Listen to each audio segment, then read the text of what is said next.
What was for me the most significant point of the whole summit was Trump saying in some sort of amazement that having talked to the other leaders and realized how much they love their countries, he realizes that NATO is not just a ripoff. And so that's good. And if it leaves Putin wondering that maybe the Americans would actually go to war for Europe, then that does indeed make us safer. President Trump has come away triumphant from today's NATO summit after Europe and Canada agreed to raise defence spending to 5% of their GDP.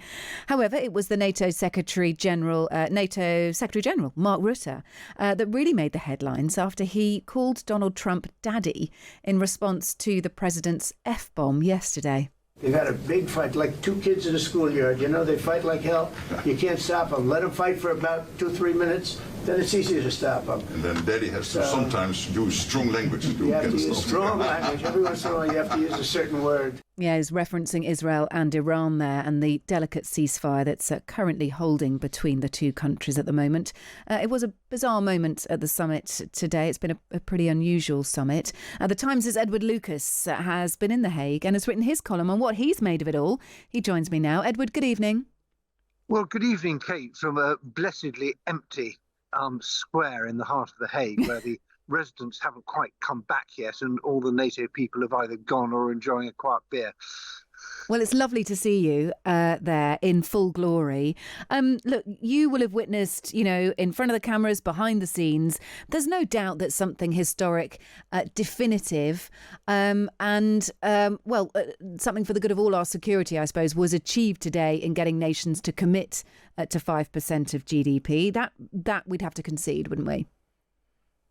I have decided this isn't quite the worst NATO summit I've ever been to. There's at least one that was worse. And I think that given how gloomy people were back in February when they were thinking, let's not have the summit at all, because it's so risky that Trump could just come in and blow up NATO in one sort of outburst, this is a lot better than February. But the fact remains that the NATO allies are more scared of Trump than of Putin.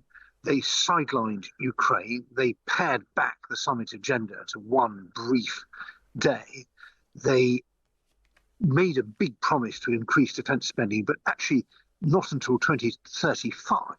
And what we really need to do is to start fixing our defences right now.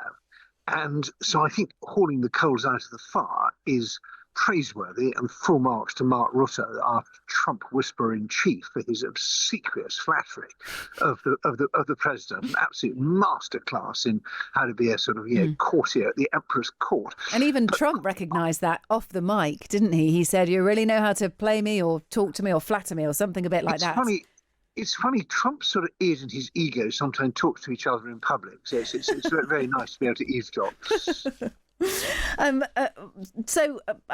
Okay, well, you feel that it's not quite the worst NATO summit that you've been to, which will surprise many people because of where we were, because it was thought that Donald Trump plucked that 5% out of the air, goodness knows when, and, suddenly everyone's come into line on it. But that is your point, I suppose, that Donald Trump has been able to do that. Ultimately, we could all be safer because of it. I just think that the rhetorical promises are fine, and if it keeps America happy, that's good. And what was for me the most significant point of the whole summit was Trump saying in some sort of amazement that having talked to the other leaders and realized how much they love their countries, he realizes that NATO is not just a ripoff. And so that's good. And if it leaves Putin wondering that maybe the Americans would actually go to war for Europe, then that does indeed make us safer. But promising to spend money in 2035 doesn't make us safer. We need to fix our defence and deterrence now.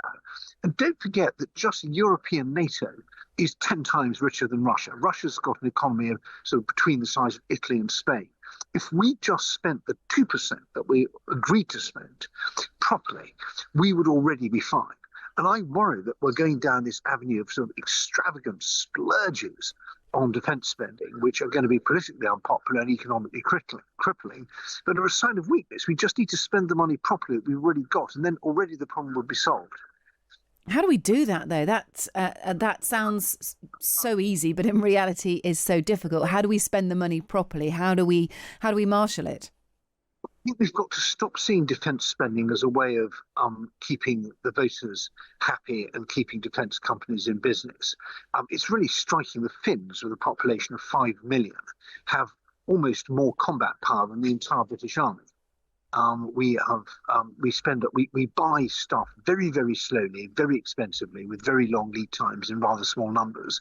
What we need to do is to move to a model of modern warfare where we buy lots of very cheap kit that's available very quickly and can be updated very quickly. Because what the Ukrainians have shown is that the face of warfare is changing very, very fast, and almost everything we've got, whether it's tanks or aircraft carriers, risks being out of date.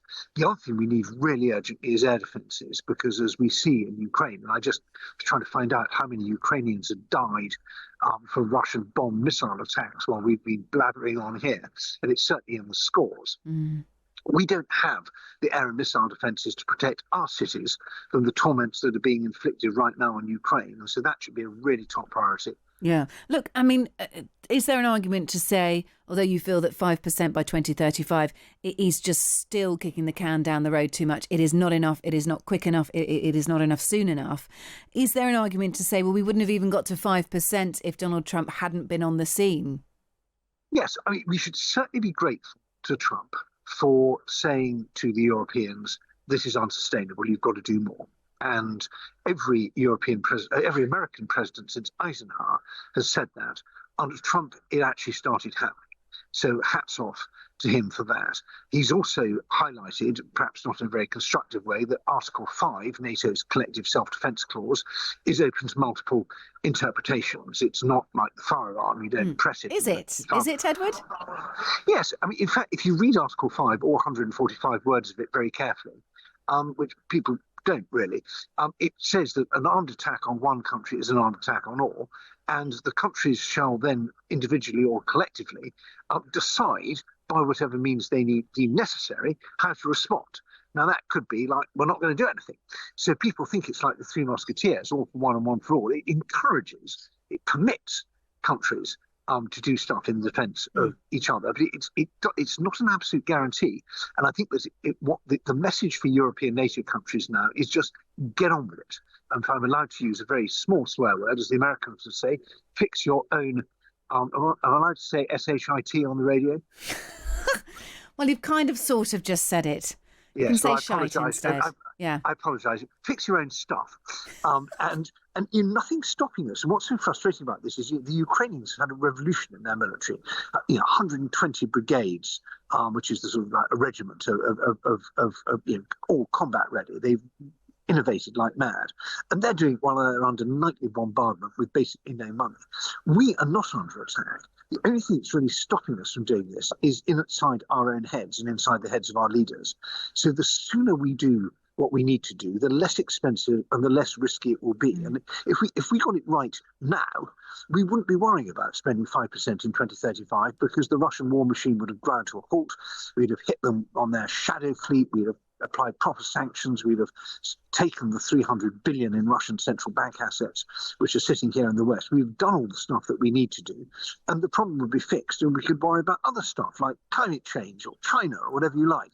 But still, I'm afraid it's a story of dither, delay, and blather here, and that's why I can't be quite as enthusiastic about the NATO summit as the people who took part in it are. Yeah, look, really interesting to speak to you, Edward. I don't know if you got anywhere near Donald Trump over the last couple of days, but he does bring about with him a certain aura, and that seems to achieve results as well as what he says, described as the daddy. He basically makes very respectable people say very odd things, reference the daddy. Anyway, I'm going to leave it there for time, but Edward, it's been great to speak to you. Thank you for giving us a sneak preview of your piece in tomorrow's paper. There'll be lots of people nodding along to that, I'm sure. Edward Lucas is a Times columnist and Russia and defence expert. Thank you, Edward.